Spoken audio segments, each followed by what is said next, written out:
পঞ্চগড়ে ফসলি জমির মাঝে ৬ কোটি টাকা খরচা করে নির্মাণ হয়েছে সেতু। তবে বানানো হয়নি সংযোগ সড়ক। রাস্তার জন্য জমি অধিগ্রহণের কুলকিনারা করতে পারেনি এলজিডি। এ কারণে কাজ শেষ হলেও ব্যবহার করা যাচ্ছে না সেতুটি। আর স্থানীয়রা বলছেন, মরা নদীতে সেতু নির্মাণ পুরোটাই অর্থের অপচয়। বিস্তীর্ণ ফসলের মাঠ, মসৃণ যোগাযোগের নামে তার মাঝেই বানানো হয়েছে সেতু, কিন্তু দুই পাশে নেই সংযোগ সড়ক। আর এ কারণে ৫,৯৮,০০,০০০ টাকার সেতুটি কোনো কাজেই আসছে না এলাকাবাসীর। পঞ্চগড়ের আটোয়ারি ও বোদা উপজেলাবাসী সেতুটি ব্যবহার করবেন।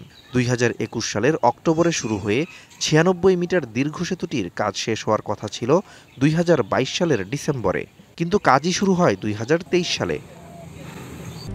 RICL TMX, যুগের পর যুগ স্থাপনা থাকে মজবুত।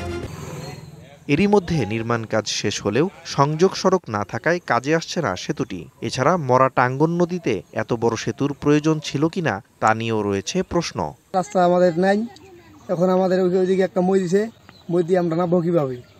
উঠতে পারছি, নামতে পারি না। এখন বর্ষার সময় হয়তো দেখা গেল যে আমরা নদী পার হয়ে ওই পাশ দিয়ে যাচ্ছি, বর্ষার সময় আমাদের খুব কষ্ট হয়ে যায়, কিন্তু রাস্তাঘাট নেই। এখন এই রাস্তাঘাট যে এখন কখন তৈরি করে না করে, এটা তো খুব অসুবিধা হচ্ছে। তো দীর্ঘদিনের জনগণের প্রত্যাশিত একটা আকাঙ্ক্ষার ছিল যে যোগাযোগের ব্যবস্থা বোদা থেকে আটোয়ারি সরাসরি জন্য পারাপার বা যোগাযোগ বৃদ্ধি করা যায়। সংযোগ সড়কের জন্য প্রয়োজন 0.56 একর জমি, কিন্তু অধিগ্রহণে কোনো ব্যবস্থাই নেয়নি স্থানীয় সরকার প্রকৌশল বিভাগ। আপনারা সরেজমিনে যদি গিয়ে থাকেন তাহলে দেখবেন যে সংযোগ সড়ক হলে ওই এলাকার যে প্রত্যন্ত এলাকা উপজেলার সদরের সাথে সংযোগ সাধন হবে। ইতিমধ্যে প্রোটেকশন ওয়ার্ক যে কাজগুলো সেগুলো চলমান আছে, সমাপ্ত হলে আমরা সংযোগ সড়কে ফিলিং শুরু করে দিতে পারব।